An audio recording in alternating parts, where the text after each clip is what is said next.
పేదవాడి పక్షాన నిలబడతాం, ప్రజా గొంతుకై నినదిస్తాం. వాయిస్ ఆఫ్ వాయిస్లెస్, తెలుగువారి మనస్సాక్షి సాక్షి టీవీ. సాక్షి టీవీ ప్రసారాల కోసం మీ స్థానిక కేబుల్ ఆపరేటర్ని వెంటనే సంప్రదించండి. ఒక స్టార్ హీరో మరో స్టార్ డైరెక్టర్ కలిసి సినిమా చేస్తే ఆ క్రేజ్ ఎలా ఉంటుందో చాలా సార్లు చూశారు ప్రేక్షకులు. కానీ ఒక స్టార్ డైరెక్టర్ మరో స్టార్ విలన్ చేతులు కలిపితే కూడా క్రేజ్ కంటిన్యూ అవుతుంది. ప్రస్తుతం అలాంటి క్రేజ్ అల్లు అర్జున్ చిత్రం కోసం రిపీట్ కాబోతున్నట్లు కనిపిస్తోంది. ప్రస్తుతం అల్లు అర్జున్ తమిళ దర్శకుడు అట్లీతో కలిసి సినిమా చేస్తున్న సంగతి తెలిసిందే. ఇప్పటికైతే దీపికా పదుకునే హీరోయిన్ గా ఖరారు చేశారు. ఈ మధ్య కీలక పాత్ర కోసం రమ్యకృష్ణను ఎంపిక చేసినట్లు వార్తలు వినిపించాయి. ఇప్పుడు ఈ మూవీపై మరో రూమర్ పుట్టుకొచ్చింది.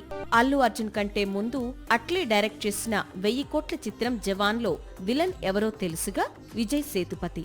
ఇప్పుడు ఈ తమిళ స్టార్ అల్లు అర్జున్ చిత్రంలోనూ విలన్ గా నటించేందుకు సిద్ధమవుతున్నాడట.